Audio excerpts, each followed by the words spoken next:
Serious allegations. Likeable one moment, angry and dismissive the next. See where I'm going with this at least. Oh my God! This is too much people, too much pressure. As a host, she's amazing. You knew I liked you, but as a boss, she's a different person.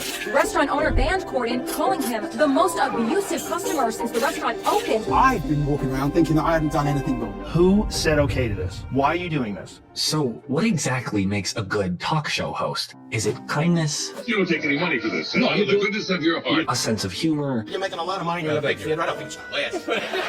Maybe it's relatability. Your zipper is down. Or perhaps it's a combination of these things. Things that, in this dwindling new era of late night, seem to be in short supply. But there was a time when it thrived. God's sake, man, be professional. What can you see on Earth from space? Every time we fly by California, we see your kids.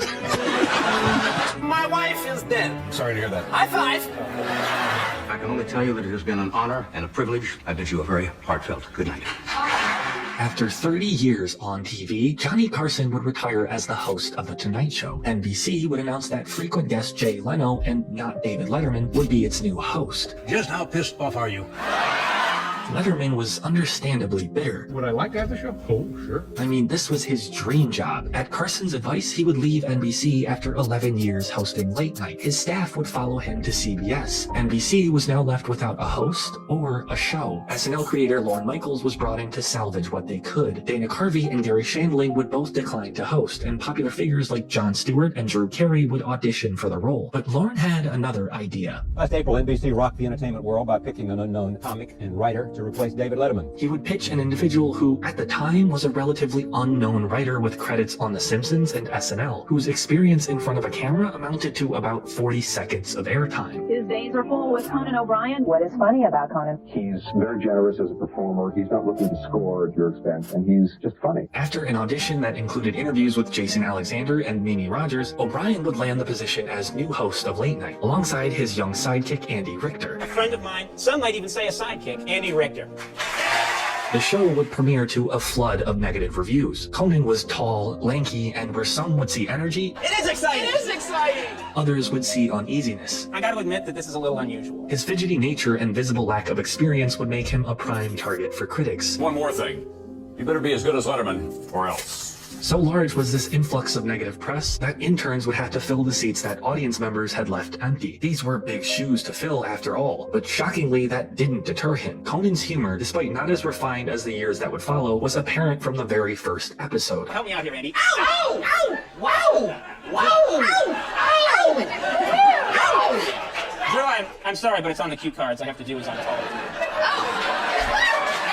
After almost being fired and reaching near cancellation a number of times, the tide would begin to turn. Conan's monologues became sharper, his timing grew tighter, and a few 90s megastars such as Tom Hanks and Kelsey Grammer would provide the attention he needed. Ratings would inevitably pick up, and the critics would turn fans. This would set the foundation for an almost 28-year run. Ladies and gentlemen, in August, our first guest will take over as host of this very program that's called Late Night. Ladies and gentlemen, please welcome the new guy, Conan O'Brien. Conan's preferred style of comedy is absurdist, clever, and often dumb humor. One of the most striking images was this shot of North Korea's Kim Jong-un arriving at the summit. Warner Brothers gave me my own security detail. Okay, that's me. Now, despite having a degree from Harvard in history and literature, he is susceptible to missing the mark. Cam Newton, more like Fig Newton. I'm not saying he's perfect, but here's the thing about playing it safe. You know, his name's Cam Newton, and then I said Fig Newton instead. I heard what you said. Not only does it make for painfully boring TV, but it's almost always expected. President Trump gave his big speech at the UN General Assembly today, and at one point he threatened to totally destroy North Korea. Says it's a good plan to do it, too. He's going to run for president of North Korea. Guys, it means he's going to run for president of North Korea. Trump is going to run for president of North Korea. A joke is usually made funnier by completely subverting your expectations. All right, well, Kenny, I'm going to plug you now while he's blindfolded. The album is the gift. Shut up. What did you say? Conan is not only a master at this, but can do so at the expense of himself. And I didn't even know there was an audience. I'd heard the monologue, but, you know... Self-deprecation is something he uses constantly. When I was growing up, no one ever said ginger. Yeah. It was just like, hey, redhead, and then bang. It not only disarms the viewers and guests, but also humanizes him. Then you watch someone like Jimmy Kimmel, who has a tendency to joke at the expense of everyone else. There's, oddly enough, a yearly Halloween gag where the only goal seems to be making kids cry. Kimmel, unlike Conan, has a tendency to leave guests or staff in the blue about whatever bit he's conjuring up.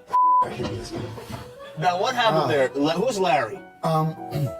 Yeah, Larry is the cinematographer. This is so embarrassing. This creates unnecessary tension and can make guest appearances feel more like a chore. Then you have someone like Jimmy Fallon, whose kindness is not only disingenuous, but wildly overdone. And his belly goes in my mouth. He uses laughter and endearing praise to smother his guests so they feel more at ease. There's no host in late night that pretends to care the way you do. I mean, no one captures phoniness the way you do. It's a gift. This eagerness to please the guests and fear of dead air can cause him to habitually interrupt. No, I sort of... Do they allow dogs in the hotel? Aren't you supposed to let people talk on the show? Oftentimes to the point of genuine confrontation. Taylor? See where I'm going with this at least. Nobody ever listens to me. Oh my Finish a gosh. thought. Oh my gosh. So what I was saying is... You're not even looking at me. Because I'm trying to think of what to say next. Conan is the sweet spot. Not too harsh, not too soft, somewhere in the middle with an incredible ability to relate to nearly anyone. She said, when does the nervousness and self-doubt end? And I said, I have really bad news for you. There's always some of that. This Ivy League education of his gives him a vast array of insight and knowledge into most personality types, allowing him to adapt and improvise in whatever exchange he's having at the moment. Your voice changed when you were 10? About 10, yeah. I think mine changed during the second term of Obama's presidency. Conan isn't phoning in these conversations. He seems genuinely interested in whatever he's discussing, encouraging his guests to give just that little extra. Then you have his sidekick in Andy Richter, who's just incredible at playing off of a bit. So I like the ocean. I do. I like the ocean very much. Yeah. Do you float a lot in the ocean? Sure. What do you sink? It might be that cast iron heart. And doing so without taking over the conversation. This combination of factors can effortlessly make a guest feel at ease. Take Rooney Mara, for example. For context, she's an incredibly talented actor who just so happens to be timid and shy in real life. Conan, having known this, begins with somewhat of an awkward icebreaker. I've read in interviews that you talk about how you're very shy. Notice how her eyes drift away in discomfort and she begins picking at her nails. He starts at a point of high tension, creating a purposeful bit of anxiety here so she can get used to these emotions. What follows is a fairly easy softball question that almost anyone can relate to. For example, you hate it when people sing happy birthday to you. Yeah, I do. And surely enough, he does exactly that. I actually relate to that. Then he follows up with a complaint or two that warms the crowd up. Yeah, I don't love it either. I don't like praise for something that I didn't have anything to do with. That's not a joke. Exactly. I really do feel like people are happy. And what is he supposed to just stand there and go, yes, I survived? It's so embarrassing. He takes the lead here, gradually chipping away at the initial tension, shouldering the blame for whining here so she won't have to. Now watch what happens in the very next exchange. So you hate it when people give you that kind of attention? Yeah, like when you wrap a film, they announce it and everyone starts clapping, and I hate it. I always turn bright red and I just get really embarrassed. The direct eye contact, the expressive hand gestures, the confident tone. In just around 40 seconds, he's given her the self-assurance needed to command the conversation. At this point, he takes his foot off the gas, and the discussion shifts to a more even back and forth. Conan's ability to resonate with almost any guest makes for some pretty incredible and long-running bits, like the one where Paul Rudd substitutes whatever clip from the film he's promoting with a scene from the 1988 sci-fi film Mac and Me. I did bring we can cut to the real one. But it's not just the guests. Conan is unanimously praised as being an incredible boss. I was an intern for Conan O'Brien my junior year for a summer. People have asked me before, what's your biggest influence comedically? And I said, without a doubt, it's Conan O'Brien. One of the most surreal moments of my entire life has been the first night I went on that show. You can see that I actually end up tearing up because at the end, he takes a moment in the segment to say how proud he is of me, and I'll never forget it. What you see on camera, though, is a completely different story. Is this your favorite late night show? And be honest. You are my favorite personality-wise.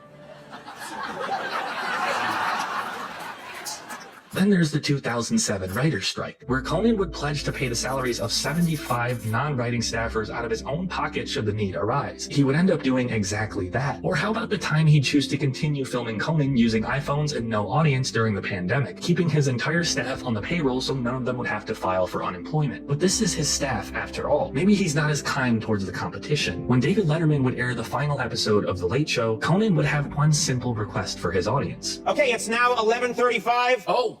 Record us! Let's switch to Dave! Bye! In an industry so fiercely competitive, he'd set the standard by leading with kindness. He said, I think that guy. And NBC said, the writer with the weird hair. His bizarre yet brilliant comedic style was relentlessly innovative.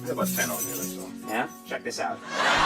Rarely does this man ever give us a half-hearted monologue or a boring hour of television. You have a bird on your, You know, Conan, I'm happy to come on your show, but I don't want to talk about my personal life, okay? Even better is the fact that his personality isn't the product of a carefully curated routine. His ongoing podcast titled Conan O'Brien Needs a Friend is a perfect example of that. And then we're about to leave, and this gentleman comes up to me and he says, Mr. O'Brien, I'm here to walk you past the paparazzi. We look outside. Nobody. In this ever-changing digital climate, hosting will continue to thrive. Networks will continue trying out new figures and ideas. There will always be a demand for a live audience and genuine conversation. When it comes to talk shows, there will always be a new star in the world of late night. But there will never be another Conan O'Brien. I have devoted all of my adult life, all of it, to pursuing this strange phantom intersection between smart and stupid. I will tell you, I think when smart and stupid come together, it's very difficult, but if you can make it happen, I think it's the most beautiful thing in the world. Try and do what you love with people you love, and if you can manage that, it's the definition of heaven on earth. I had a terrific time tonight. I hope you'll come back, and thank you very much.